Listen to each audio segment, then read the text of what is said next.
Alors, ce soir, on va donc vous parler de PNL et en même temps de confiance en soi. Mais alors, juste avant de démarrer, parce qu'on est quand même dans une soirée sur la communication, je vais vous proposer d'échanger avec votre voisin ou voisine de droite et de gauche, juste échanger vos prénoms et puis peut-être juste demander, tiens, qu'est-ce qui vous a motivé à venir sur une soirée qui porte ce nom-là. D'accord ? Juste échanger prénom, nom, prénom avec voisin ou voisine de droite. Le plan de notre soirée va être le suivant. Je vais d'abord commencer. Alors d'abord, est-ce qu'il y a parmi vous des gens qui ne connaissent pas du tout la PNL? Ou si peu que... D'accord. Bon, ce que je vais faire, c'est que je vais commencer par expliquer ce que c'est. D'accord? Revenir un peu sur les fondamentaux, en faisant des ponts, bien sûr, sur les axes qui concernent la confiance en soi. Et puis après, en même temps, ce sera l'occasion aussi pour vous de découvrir qu'est-ce que ce garçon qui s'appelle David sur quoi il a travaillé au départ. Et puis après, ce sera intéressant d'aller voir directement comment il a fait face en fait par rapport à son environnement. Il vous dira d'où il est parti, où est-ce qu'il est arrivé. Et puis comment chacune de ces phases, en quelque sorte de développement, s'est constituée pour lui, notamment autour de la confiance en soi. Donc on va vous parler des fondamentaux, ensuite on va vous parler des applications, en tout cas que lui en a fait. Et puis après, ce qui est intéressant, c'est le débat, c'est les échanges. Voilà, ça vous va? Alors en quelques mots, moi je vis de la formation depuis l'âge de 23 ans, j'en ai 48. Et je suis en fait arrivé dans la formation parce que je faisais un autre métier, je faisais du sauvetage en mer.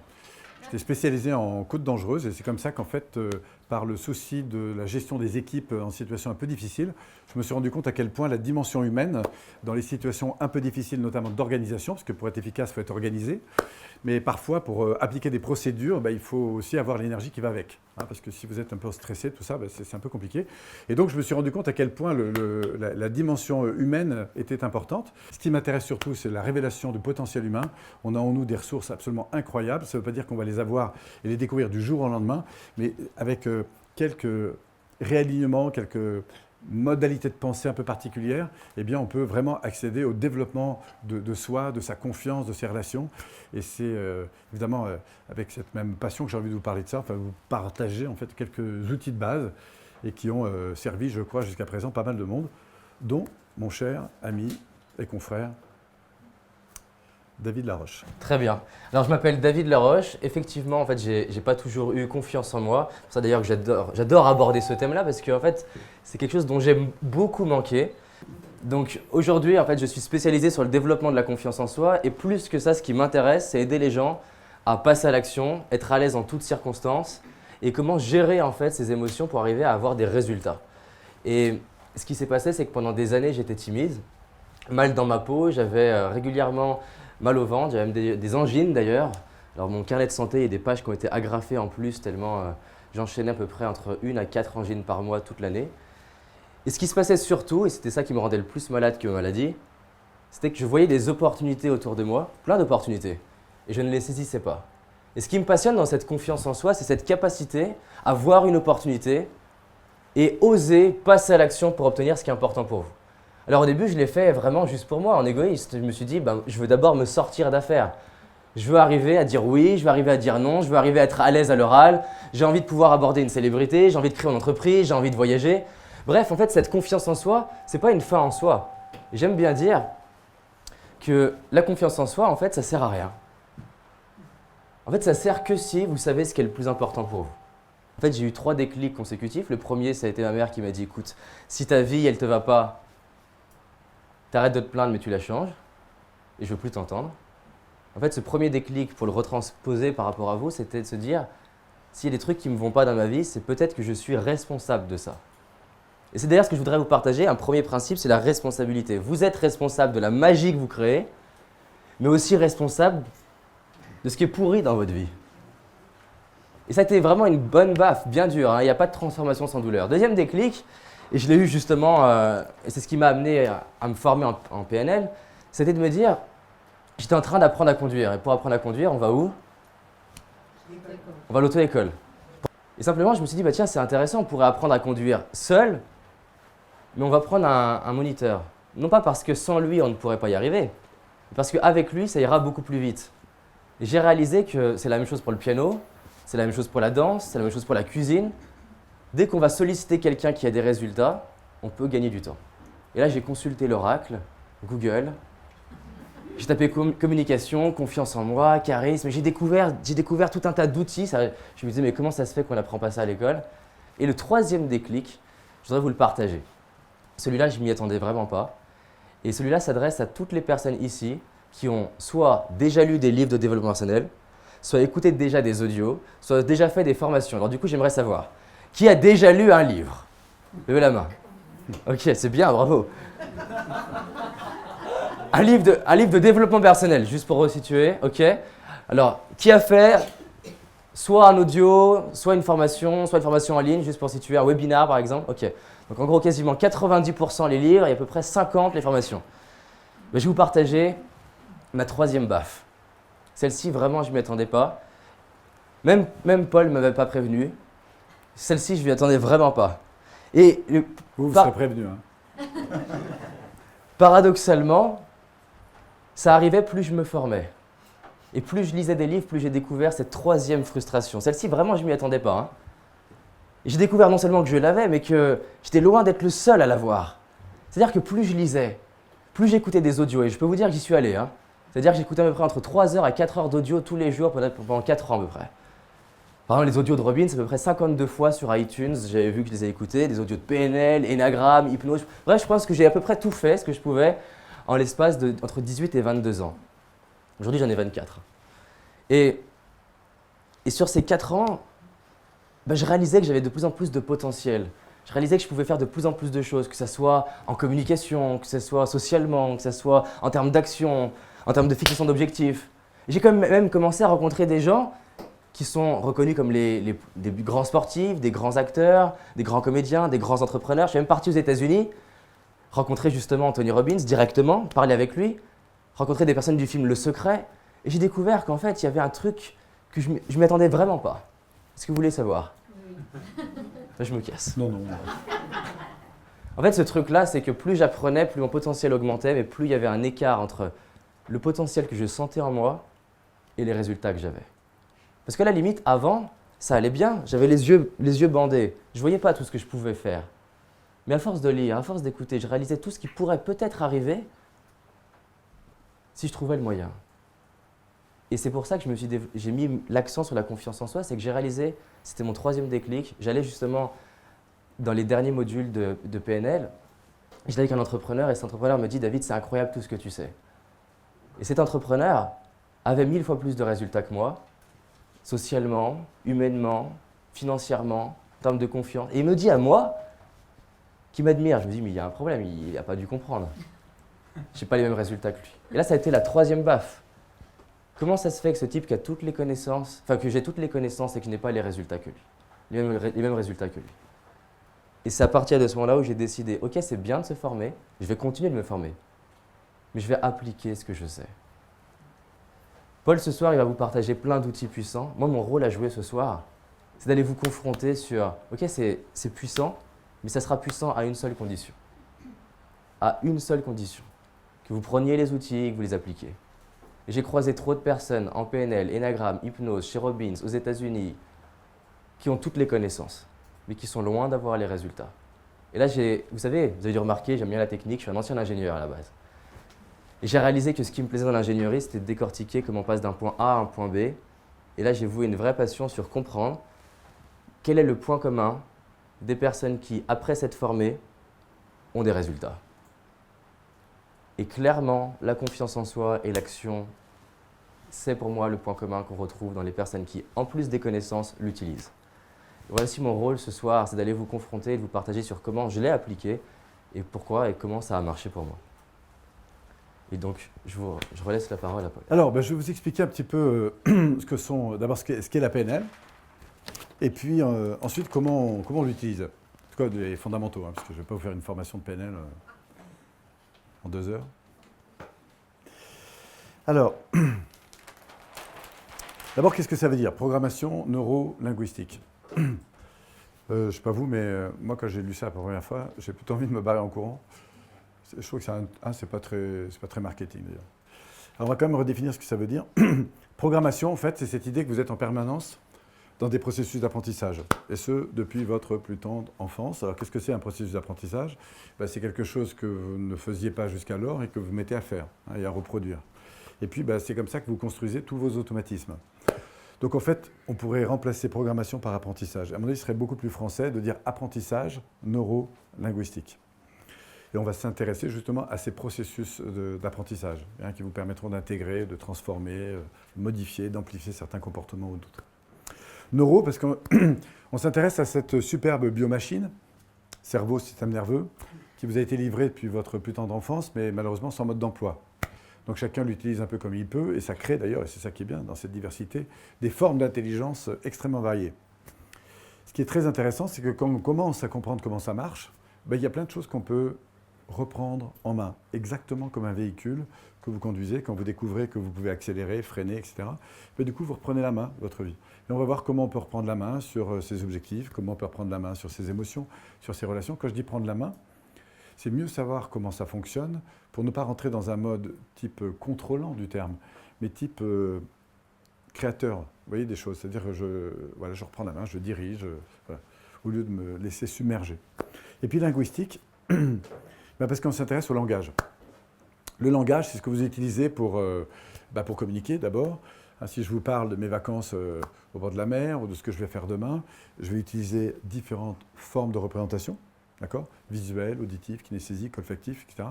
Et tout ça existait bien avant la PNL, on est bien d'accord ? Simplement, ce qui est intéressant avec la PNL, il y a d'autres approches qui le font aussi, c'est d'observer comment ça fonctionne. Et on s'aperçoit que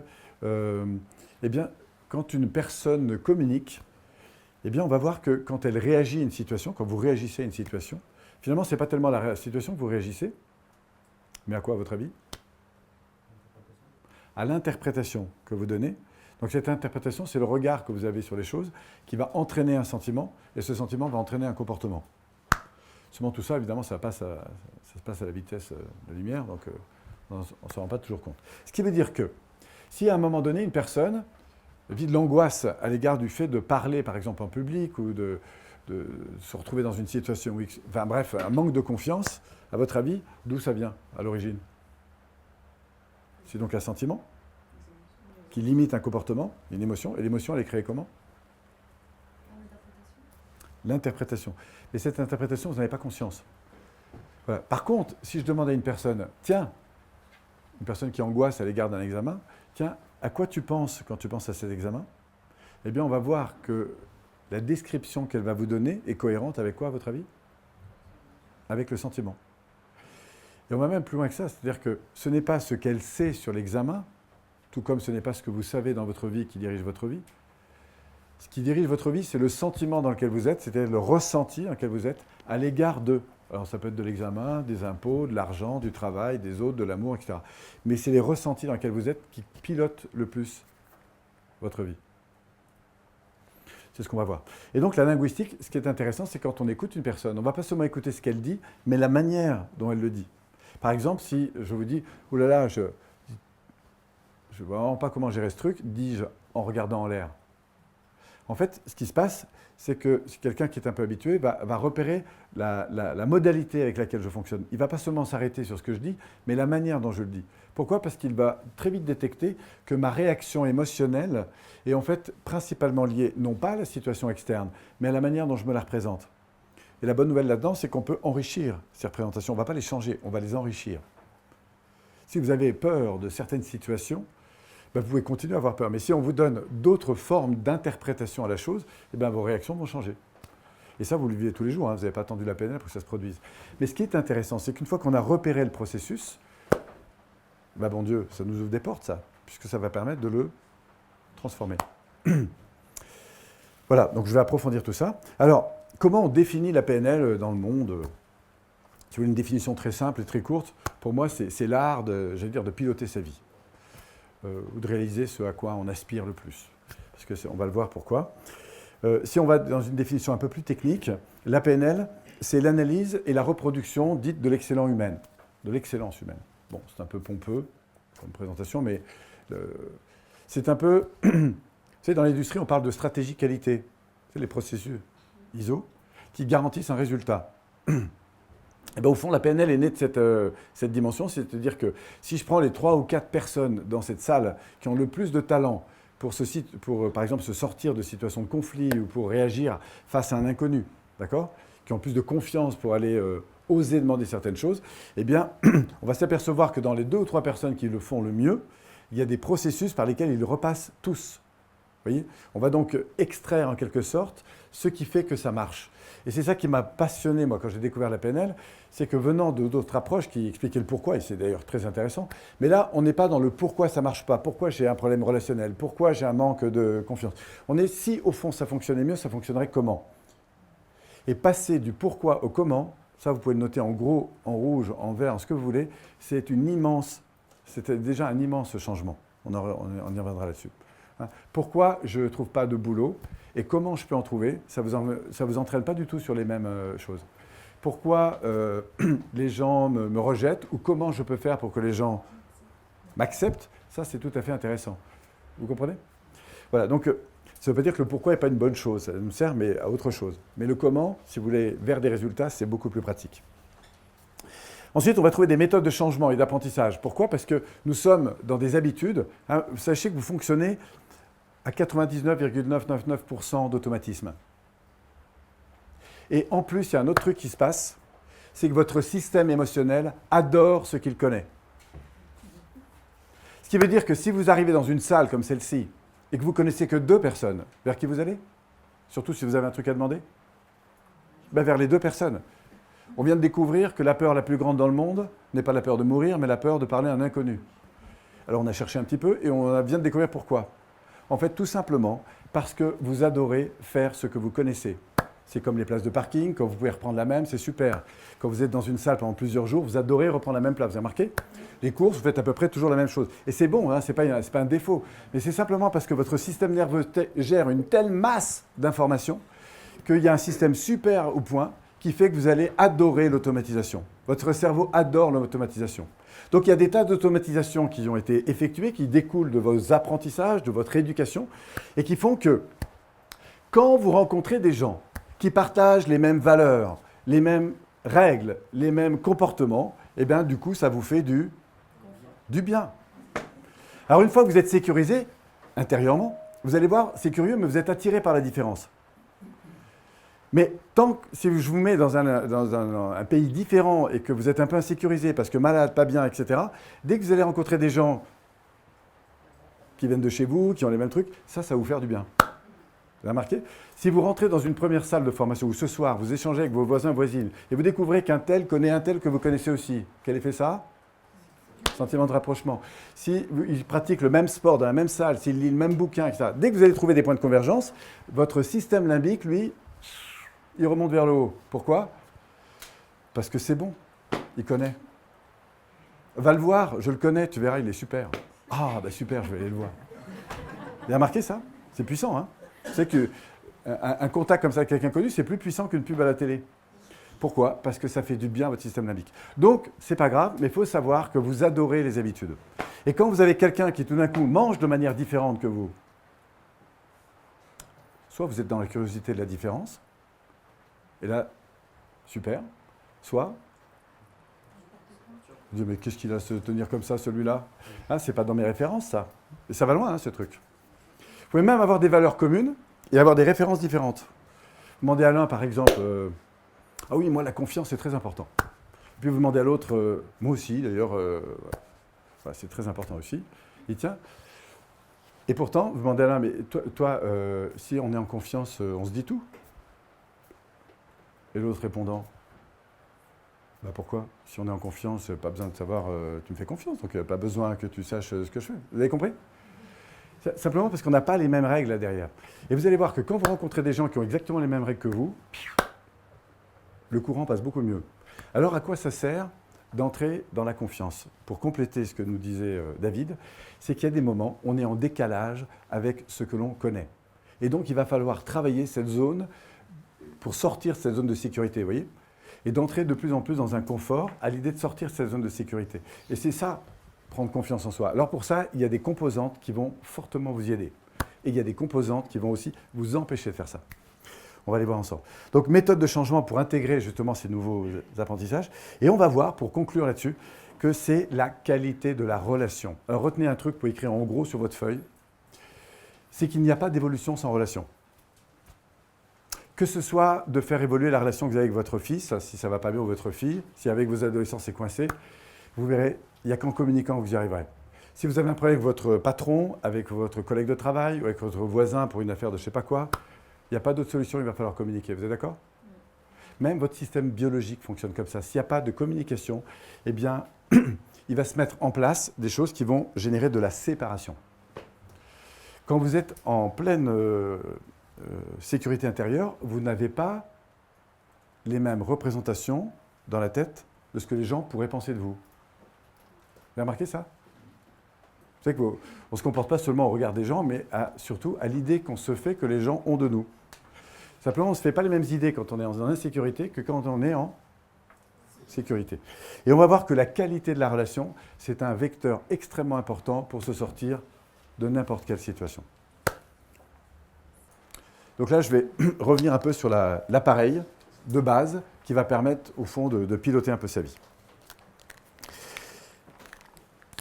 J'ai commencé par une pas très bonne nouvelle. C'est que vous pouvez faire tout le développement personnel que vous voulez, vous aurez toujours des contraintes, y compris en termes de confiance. Vous pouvez développer beaucoup de confiance en vous, mais il y aura toujours des situations qui vous insécuriseront. Ça, c'est ce que je vais mettre à l'extérieur. C'est vos contraintes. Contraintes de temps, contraintes d'argent, contraintes de je ne sais pas quoi. Vous êtes d'accord avec ça ? Il y aura toujours des situations qui vont vous insécuriser. Même ça fait des années que je fais des conférences, c'est curieux, mais il y a des fois, je suis impressionné. Et ce n'est pas forcément par des grands groupes, je ne sais pas. Bon. Et je ne capte pas toujours d'ailleurs ce qui se passe. Par contre, ce qui est intéressant, c'est comment derrière, je vais pouvoir, j'allais dire danser avec ça. C'est-à-dire prendre en compte. Et, voilà. Donc on a des contraintes, c'est ce que je vais mettre à l'extérieur. Et les gens qui ont peu de confiance, vous allez voir, ont à peu près les mêmes stratégies, que je vais mettre à jour, par rapport à des gens qui au contraire vont avoir beaucoup de confiance en eux. Et il n'y a pas de strate de développement. Ce qui est intéressant, c'est on est tous en travaux, moi compris. Alors là, je vais mettre à l'extérieur les contraintes. Tout ce qui est de l'ordre des contraintes, des pressions, enfin tous les trucs qui ne vous vont pas et que malheureusement, vous aurez toujours. Par contre, ce qui peut changer, ce qui va changer très vite, avec quelques réflexes, c'est quoi ? C'est la manière dont vous allez réagir face à ça. C'est ce que je vais mettre au centre. Au fond, c'est votre zone des possibles. Là, on est la zone des contraintes. Vous êtes donc branché externe. Et quand quand on va évoluer, on va se brancher ici dans la zone des possibles, c'est la zone interne, d'accord ? On parle de réactif ou de proactif dans nos... Voilà, réactif, c'est genre en réaction à l'environnement. Soit j'agis à partir de ce qui est important pour moi. Ça va, c'est simple comme idée. Et donc, plus on va faire de développement, plus on va élargir cette surface par rapport aux contraintes. Alors comment et sur quel levier ? On va en voir 5. Très rapide. D'ailleurs, vous les avez dans les doigts de la main. Enfin, presque. La première chose que font des gens qui grandissent en confiance en eux, il y a une chose qu'ils ont tous en commun, c'est qu'ils deviennent de plus en plus conscients de ce qui est important pour eux. Ce qu'on va appeler l'important, c'est-à-dire leur valeur, ce à quoi ils attribuent de la valeur. C'est l'important.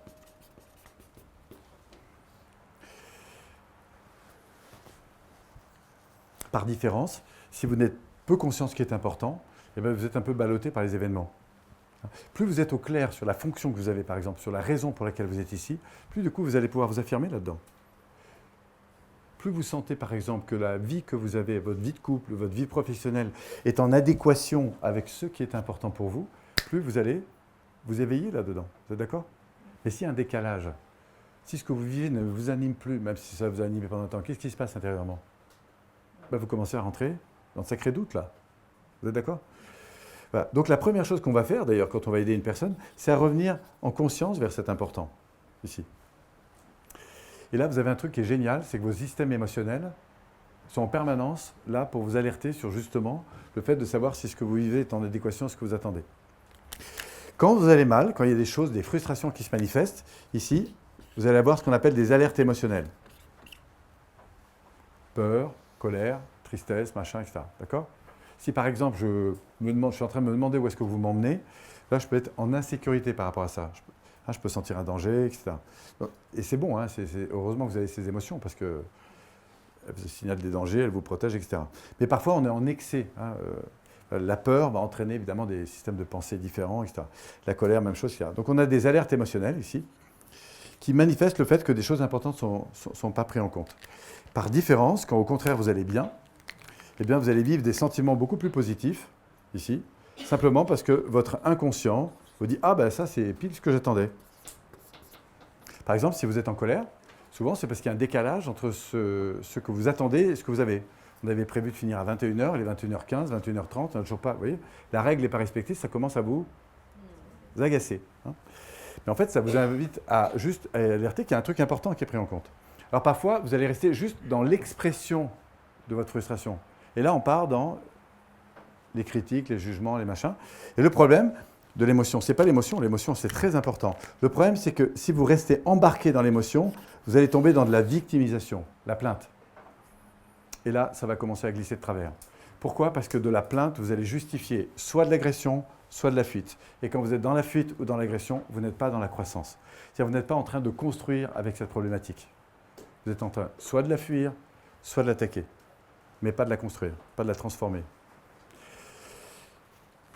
Par contre, si vous dites, face à cette situation, le retard ou je ne sais pas quoi, tiens, qu'est-ce qui serait important pour moi maintenant? Et là, je vais pouvoir redéfinir à partir de cet important ce que je veux. Et donc, plus je vais être clair sur ce qui est important pour moi, plus je vais pouvoir me positionner là-dessus. Mais si je ne le sais pas, je ne vais pas le faire. Vous êtes d'accord? Et donc, quand on s'attache au développement, pour nous, c'est le pilier numéro 1, le plus important. On va dire que l'harmonie dans laquelle vous êtes découle de ce système de valeurs. Qu'au fond, si votre truc, c'est de garder les chèvres sur le plateau du Larzac, faites ça, parce que ça correspond à vos aspirations. Si votre truc, c'est de peindre, faites de la peinture. Si votre truc, c'est d'enseigner, faites de l'enseignement. Pourquoi? Parce que c'est en répondant à vos aspirations profondes que vous serez plus heureux. Et donc, en rayonnement plus grand, et donc en confiance plus élevée. Vous êtes d'accord? Donc ça, c'est le premier grand truc. Ensuite, le fait de savoir qu'il y a des choses qui sont importantes, comme par exemple avoir de bonnes relations, le fait d'avoir envie d'évoluer, le fait d'avoir plus de temps, le fait d'avoir un meilleur équilibre entre sa vie personnelle, sociale, familiale, le fait d'avoir plus d'assurance en soi, tout ça, c'est bien, ce sont des aspirations, c'est très important de les connaître. Mais vous avez bien compris que ça ne suffit pas. Après, on va avoir besoin d'outils. Et un des outils que propose la PNL, que je trouve passionnant, c'est la capacité à construire la représentation du résultat qu'on attend. Ça veut dire qu'on va faire un focus sur la solution. Orienté solution. Ça veut dire quoi? Ça veut dire que si j'ai un problème, par exemple, de manque de confiance dans ma vie, et que je vous accompagne en PNL, pour mieux gérer une situation qui jusqu'alors vous insécurise, je ne vais pas chercher à savoir pourquoi vous avez ce problème. À votre avis, qu'est-ce que je vais faire? Je vais aller dans le comment. C'est-à-dire, je vais vous dire, tiens, imagine donc que tu sois au meilleur de toi-même, là-dedans. Voilà. Imagine là, regarde dans cette direction, et imagine que tu sois au meilleur de toi-même. C'est quoi ton état désiré là? Ton but, ton objectif, ton rêve, on peut aller loin là-dedans, on parle des rêves, des visions, des projets, des objectifs. Mais la particularité que j'ai trouvée dans la PNL, c'est qu'on va solliciter le cerveau pour construire une représentation du résultat auquel on aspire. Au fond, si j'étais vraiment en confiance, je serais comment? Comment je serais physiquement, comment je serais énergétiquement, etc.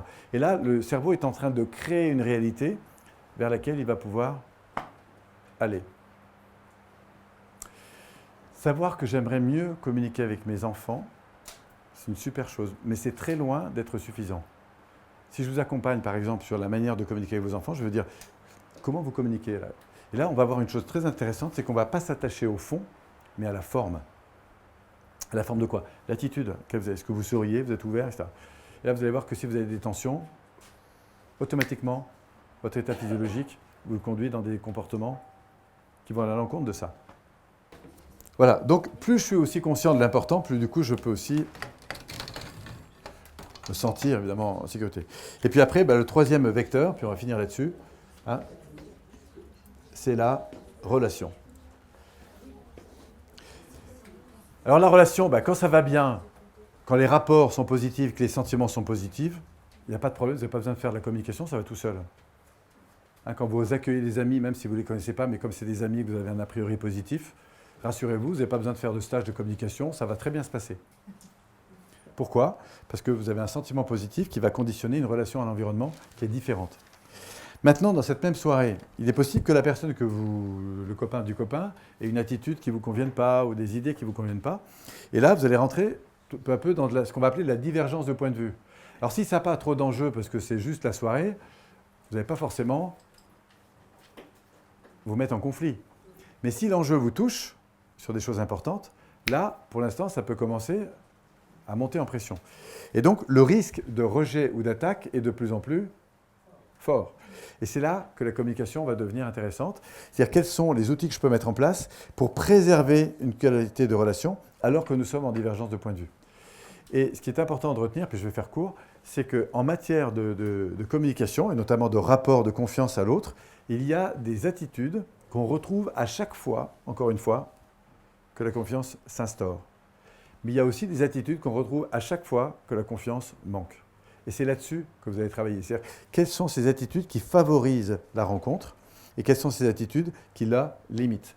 Et quand je parle d'attitude, je parle bien de stratégie gagnante. C'est-à-dire qu'il y a des attitudes, même si votre thermostat descend un peu bas, d'accord ? Comment, plutôt qu'être dans le rejet ou l'attaque, qu'est-ce que je vais mettre en place comme attitude pour recréer finalement du lien? Et vous allez voir que quand vous avez une qualité de lien, vous pouvez tout à fait être en désaccord complet avec la personne avec qui vous conversez, mais si la qualité de la relation, c'est-à-dire le lien est positif, eh bien, vous pouvez tout à fait converser. Ça veut dire quoi? Ça veut dire qu'il y a des gens avec qui vous pouvez ne pas du tout être d'accord et pourtant avoir une qualité de relation. Et d'autres, même si vous êtes d'accord sur le fond, la forme n'y est pas du tout et ça ne va pas. Et la forme prend toujours le dessus sur le fond. La forme, c'est l'attitude que vous avez. C'est exactement comme deux danseurs. S'ils ont la forme qu'ils peuvent s'assembler, ils arriveront à s'assembler et faire quelque chose de chouette. Mais s'ils sont toujours en décalage, ça ne va pas se passer. Et donc, il y a des attitudes, encore une fois, gagnantes qui permettent de favoriser cette forme et donc de préserver une relation de qualité alors qu'on est en divergence de point de vue. Voilà. Donc, en gros, pour finir, si vous voulez vraiment échouer dans votre vie, c'est assez simple. Surtout, vous n'écoutez pas ce qui est important. Surtout, vous ne vous orientez pas sur des solutions, mais restez bien bloqué sur les problèmes. Parce que, vous allez voir, ça marche. Surtout, restez pas dans les états internes positifs, mais maintenez, vous savez, les sentiments de colère, et puis développez des comportements et des attitudes de rejet ou d'attaque. Et vous allez voir, le champ des possibles diminue comme neige au soleil. C'est sérieux ce que je vous dis, On a le droit de se marrer. Par contre, dès que vous reprenez, que ce soit individuellement ou collectivement, ça peut se faire aussi dans un couple, dans une famille, dans une société, on travaille aussi beaucoup sur le collectif. Dès qu'on repartage et qu'on reprend contact avec soi autour des valeurs qui sont de fait importantes, en ce moment, on est sur des séminaires, les gens sortent, je regarde parce que je sais que vous êtes dans le séminaire, et que vous découvrez justement ce travail sur les valeurs, et du coup, ça agit énormément sur son positionnement, pas contre les autres, mais simplement on existe à travers ce qui est important et du coup, le positionnement devient plus facile. La conscience ensuite des résultats qui sont en phase avec nos valeurs, ça va donner donc du sens, de direction de vie. Au fond, à quoi j'aspire, si je veux de meilleures qualités de vie, si je veux de meilleures relations, concrètement, qu'est-ce que je fais? Les états internes, la communication, etc. Ça va? Petit plan de vol rapide. Alors maintenant, on peut revenir avec David, pour qu'il vous explique en gros comment tu as mis tout ça en pratique. Exactement. Ça vous a plu déjà? Oui. Est-ce que c'est clair pour vous? On l'applaudit.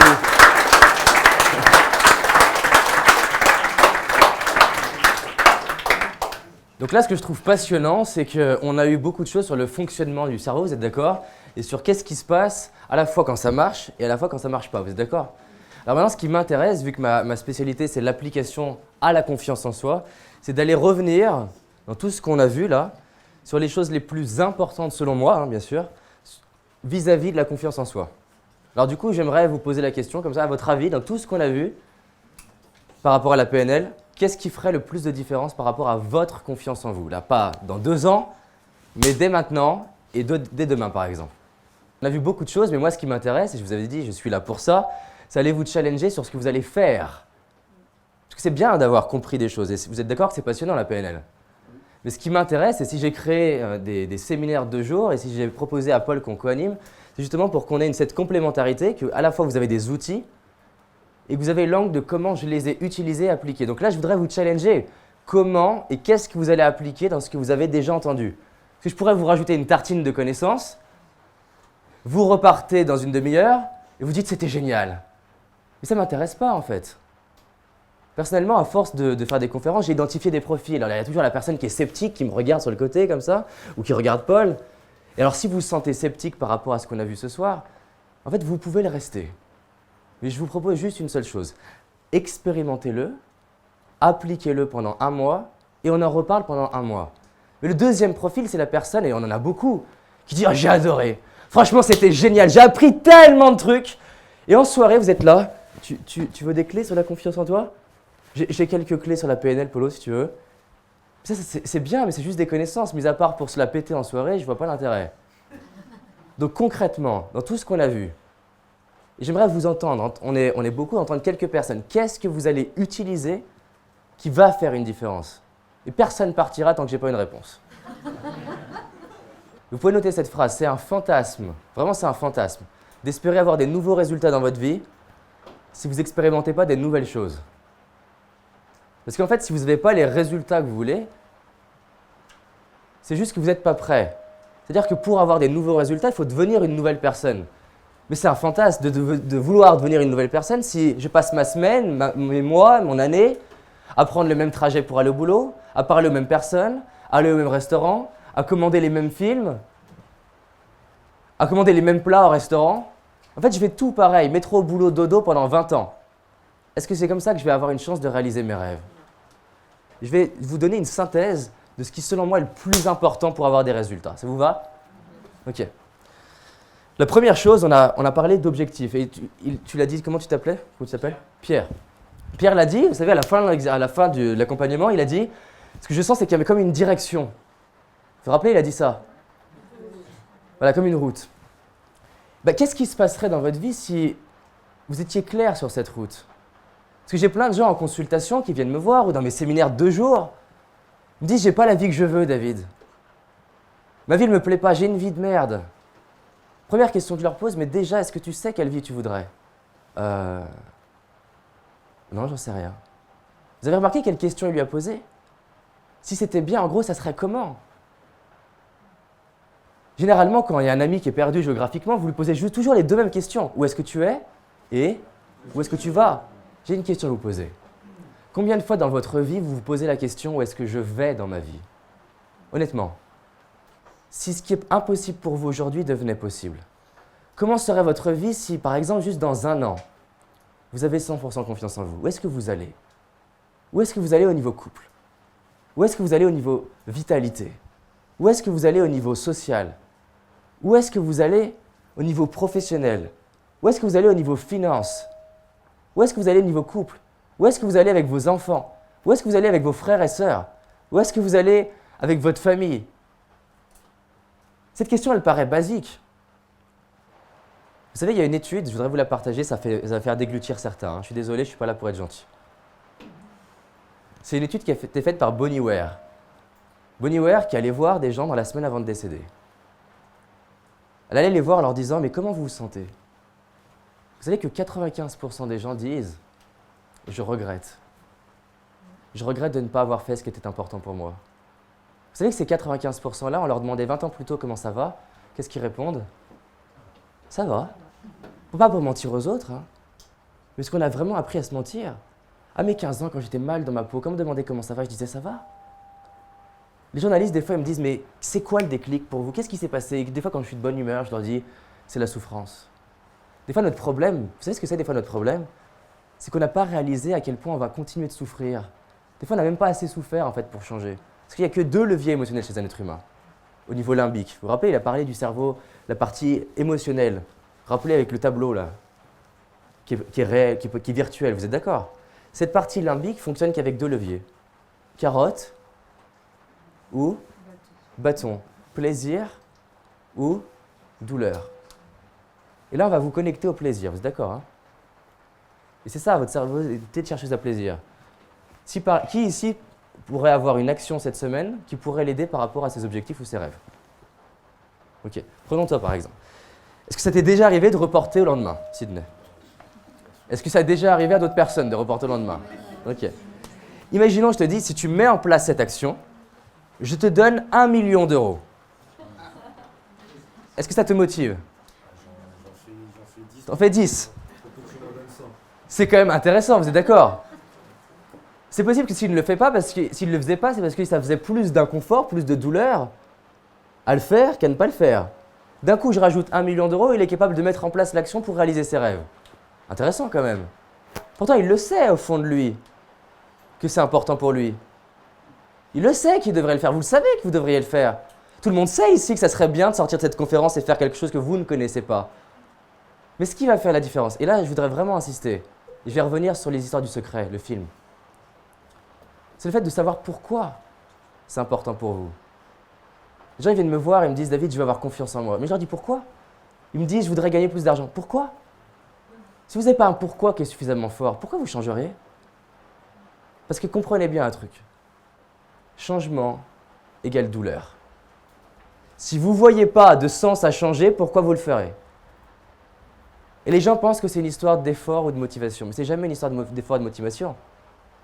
Si je vous dis tous à terre, on fait des pompes. Vous allez me dire? Vous allez me dire pourquoi? Première question, vous allez me demander pourquoi. Comment? Ceux qui aiment vont le faire. Voilà, ceux qui aiment vont le faire et les autres ne vont pas le faire. Donc ça veut dire que s'il n'y a pas un pourquoi, vous ne le faites pas. Est-ce que vous avez vu quelqu'un à la salle de sport dise « Mais pourquoi je fais ça? Mais pourquoi je fais ça? Mais pourquoi je fais ça ?» Il n'y a personne qui fait ça. Les seuls qui font ça, on ne les revoit plus à la salle de sport. Je vous assure que vous prenez Martin Luther King. Vous êtes d'accord qu'il avait envie d'aider? Donnez-lui l'objectif flou du type « Je vais aider les gens ». Est-ce que c'est le même personnage? Non. Ça n'a rien à voir entre savoir « Je veux unifier les noirs et les blancs » et de savoir « Je veux aider ». Qu'est-ce qui fait la différence entre les deux objectifs? La précision. Et plus je vais aller dans la précision, plus je vais toucher mon pourquoi. Vous êtes d'accord? Je peux être formateur, vous êtes d'accord? Je fais des conférences, je fais des formations. Mais je l'ai fait sur quoi? Je l'ai fait sur la confiance en soi. Mais pourquoi je l'ai fait sur la confiance en soi? Parce que quand j'aide quelqu'un à passer à l'action, ce que je vois, ce n'est pas juste un être humain. Ce que je vois, c'est que je suis en train de transmettre ce que j'aurais aimé qu'on me transmette. À votre avis, est-ce que ça augmente ma motivation à faire cette conférence? Est-ce que, à votre avis, ça augmente ma motivation à ne pas regarder l'heure qu'il est et à continuer de donner? Je suis sûr que vous me mettez avec les mêmes outils de prise de parole que j'ai. Vous me faites intervenir sur un sujet que j'aime pas. Je suis sûr que j'aurai beaucoup moins confiance, même si je le potasse. Parce que le levier derrière, il est plus petit. Donc ça, c'est la première chose. Votre pourquoi. Après, Paul, il a parlé du rapport à l'autre. Vous êtes d'accord? Le rapport à l'autre, il commence du coup avec qui?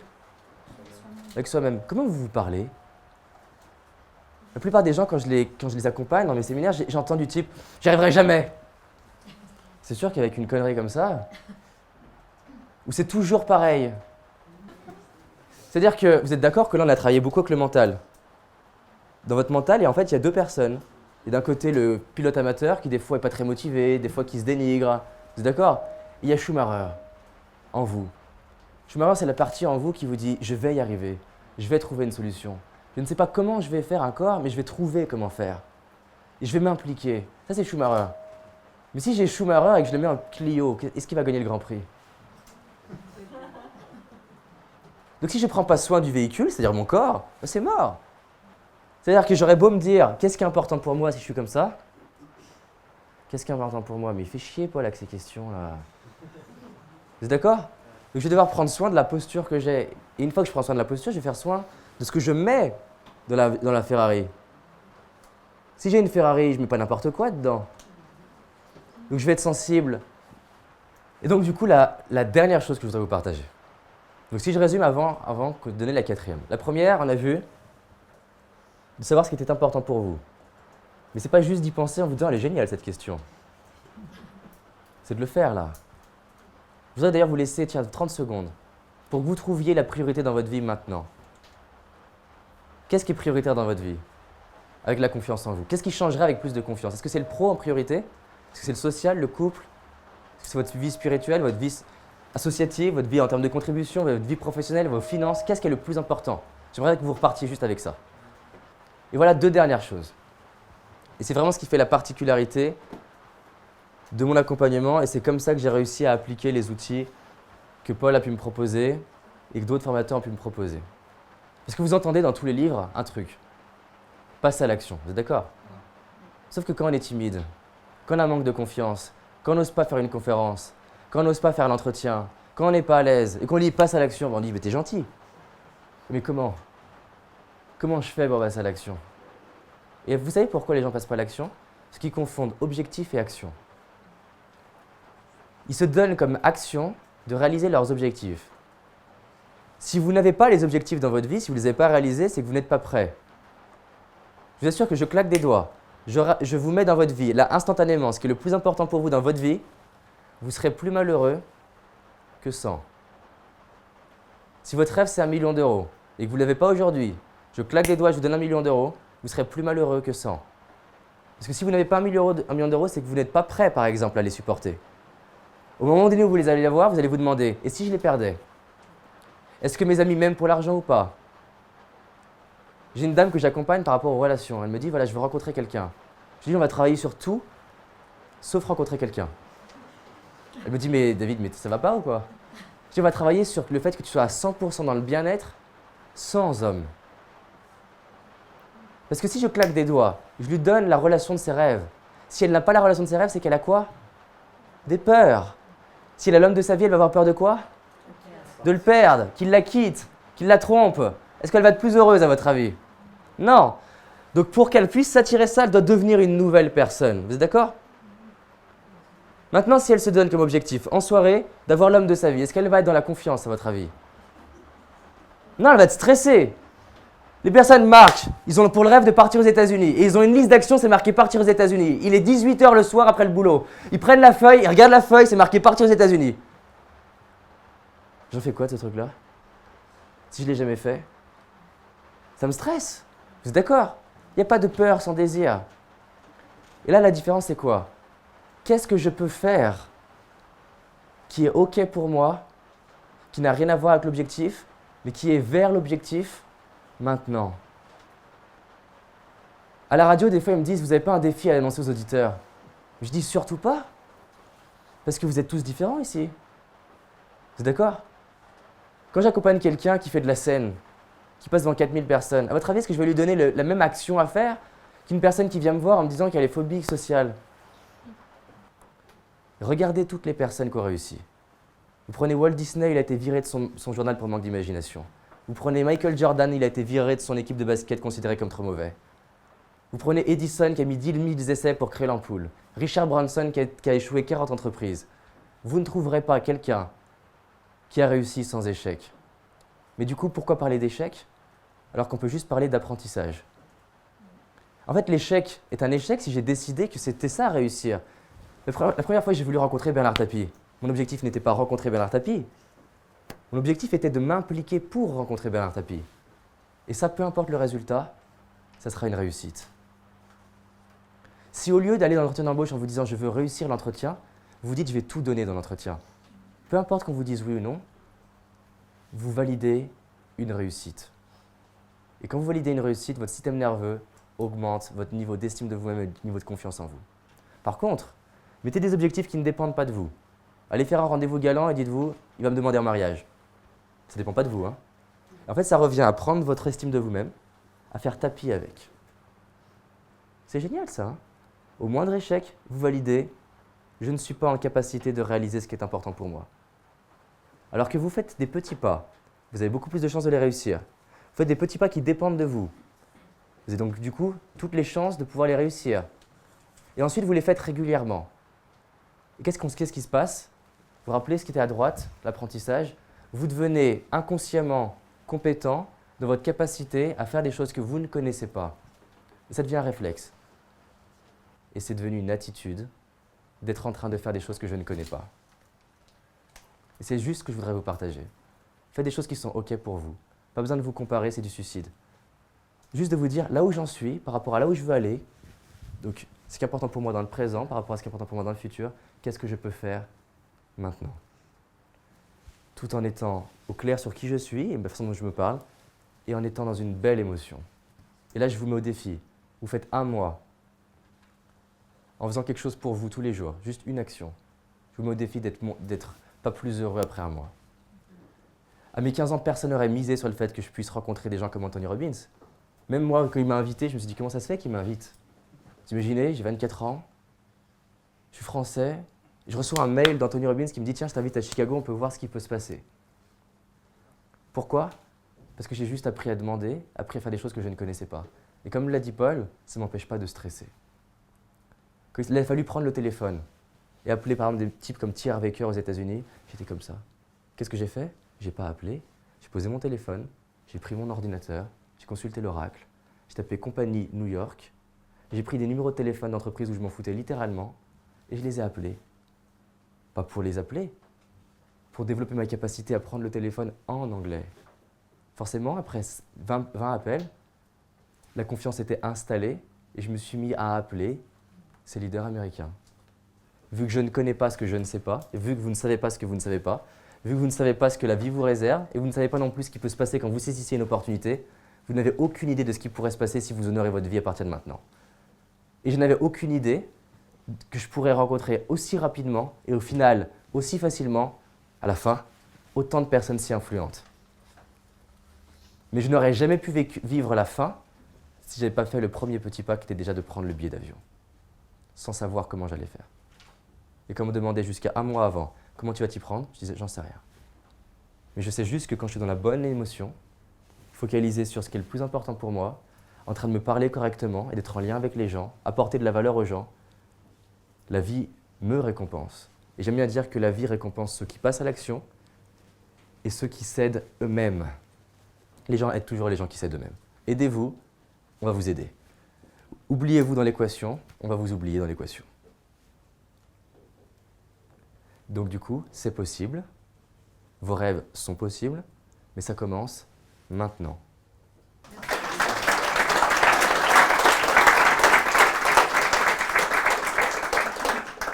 Je crois qu'on est d'accord.